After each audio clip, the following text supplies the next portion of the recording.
নমস্কাৰ মোৰ কিচেনলৈ আপোনালোক সকলোকে স্বাগতম জনাইছো আজি আপোনালোকে নিশ্চয় ধৰিব পাৰিছে এটা মিঠা ৰেচিপি লৈ আহিছো এই ৰেচিপিটো হ'ল ৰঙা বাদামৰ পৰা বনাইছো কাজু বাদাম বহুত এক্সপেন্সিভ হয় সকলোৱে বনাব নোৱাৰো সেই কাৰণে মই ৰঙা বাদামেৰে আজি মিঠাই বনাইছো ভিতৰত ষ্টাফিং দিছো চাও কিমান ধুনীয়া হৈছে আহকচোন ৰেচিপিটো আগবাঢ়ো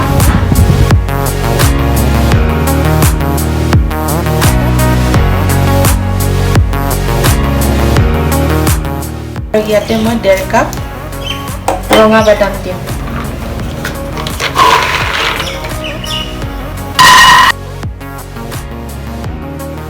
এতিয়া এইখিনি মই লো ফ্লেমত ভালকৈ মচমচীয়াকৈ ভাজি লম তাৰপিছত ঠাণ্ডা হ'ব দিম ঠাণ্ডা হোৱাৰ পিছত এই বাকলিটো মই এৰুৱাই দিম বাদামখিনি অকমান ঠাণ্ডা হৈছে মই এতিয়া হাতেৰে এনেকৈ মোহাৰি বাকলিবিলাক উলিয়াই সাফা কৰি লম এতিয়া মই বাদামখিনি এনেকুৱা এটা ডাঙৰ ফুটা থকা খৰাহিত লৈ লৈছো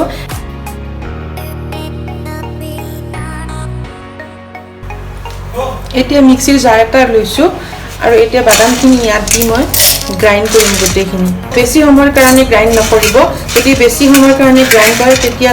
বাদামৰ পৰা তেল ওলাই আহি এইটো পেষ্টটো গুৰি নিচিনা নহব বাদামখিনি মোৰ গ্ৰাইণ্ড হৈ গৈছে এতিয়া মই এইখিনি চালি লম চালি লোৱাটো জৰুৰী হয় কাৰণ যদি বাদামৰ দানা দানা থাকে তেতিয়া মুখত পৰিব আৰু ভাল নালাগিব খাব মই এতিয়া চালি লম এইখিনি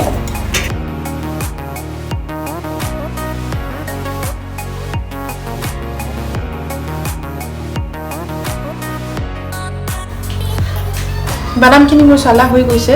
এতিয়া মই এটা সুগাৰ সিৰাপ বনাম এটা তাৰ হোৱাকৈ কেৰাহীত ফ্ৰাই পেন বহাই দিছো মই ইয়াতে 2/3 কাপ চেনি লৈছো ইয়াতে মই 1/2 কাপ পানী দিম এতিয়া এটা তার হোৱাকৈ সুগাৰ সিৰাপ বনাম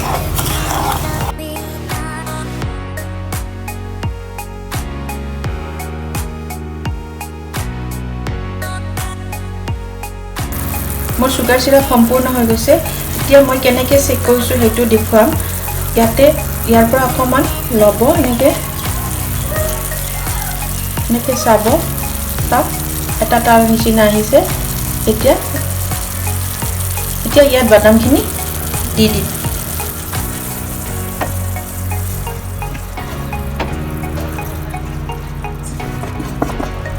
এতিয়া গেছৰ ফ্লেম একদম কম থাকিব আৰু সুন্দৰকৈ মিলাই ল'ব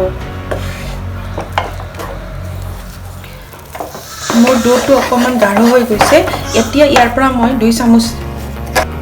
বেলেগকে ৰাখি লম যেহেতু মই ইয়াতে ষ্টাফিং কৰিম ভিতৰত এইকাৰণে এইখিনি অলপমান বেলেগকে ৰাখি আৰু এইখিনি অকমান আকৌ হ'ব দিম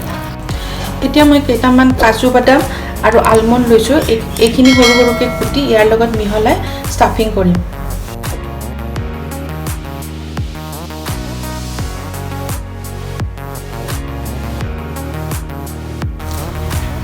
এইখিনি মই ভালকৈ মিহলাই লম তাৰ পিছত এখন পাৰ্চমেন্ট পেপাৰ লম পাৰ্চমেন্ট পেপাৰ লৈ তাত মই এটা দীঘলীয়া আকৃতিৰ শেপ দিম এইটো হ'ল পাৰ্চমেন্ট পেপাৰ বা বেকিং পেপাৰ আপোনালোকৰ যদি এইটো নাথাকে আপোনালোকে সিলভাৰ ফয়েল পেপাৰ ইউজ কৰিব পাৰে নহলে ক্লিং ৰেপ নহলে প্লাষ্টিকৰ যে আটা আনা বেগ আছে সেইটো ইউজ কৰিব পাৰে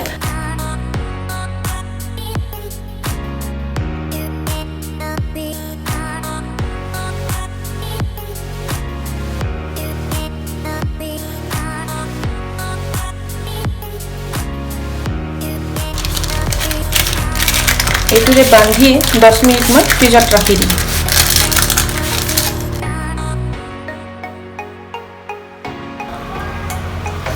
এইখিনি মোৰ মোটামুটি হৈ গৈছে চাওক পেনৰ পৰা ওলাই গৈছে এইটো ষ্টেজত আপোনালোকে গেছ অফ কৰি দিব আৰু ইয়াতে মই এতিয়া যেহেতু মানে কালাৰ ইউজ কৰিম মই ইয়াত এইখিনি ষ্টেজত মই এটা কালাৰ ইউজ কৰিম ৰঙা কালাৰ ইউজ কৰিম আপোনালোকে যদি কালাৰ ইউজ নকৰে এইটো এভয়েড কৰিব পাৰে এটা অকমান কালাৰ দিছো মই ৰেড ফুড কালাৰ মই জেল কালাৰ ইউজ কৰিছো আপোনালোকে পনিয়া কালাৰ ইউজ কৰিব পাৰিব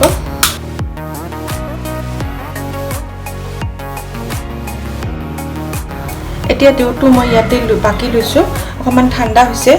এতিয়া হাতেৰে অকমান এনেকৈ ৰুটি নিচিনা শেপ দিম যে হাতেৰে শেপ দিয়া হৈ গৈছে মোৰ এতিয়া ইয়াৰ ভিতৰত মই যেটো ষ্টাফিঙৰ ডো বনাইছো এইটো ভৰাই দিম এতিয়া এখন মই পাৰ্চমেন্ট পেপাৰ ল আৰু যিখন মই বাদামৰ যিখনটো বনাইছিলো এইখন মই ইয়াতে দি ভিতৰত ডোটো দিম যেটো মই ষ্টাফিঙৰ ডো বনাইছিলো এতিয়া মই হাতেৰে ঘুৰাই ঘুৰাই এনেকে ৰোল টাইপ কৰিম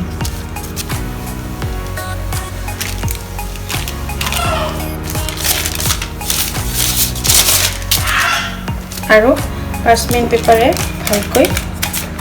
ৰোল কৰি এইটো মই হাফ এন আৱাৰ কাৰণে ফ্ৰিজত ৰাখি দিম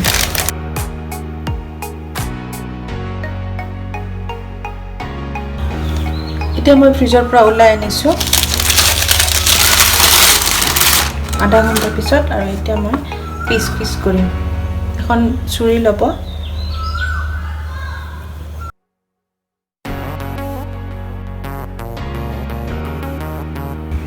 গোটেইবোৰ মই পিচ কৰি লৈছো এটা মছৰ পৰা দেখুৱাইছো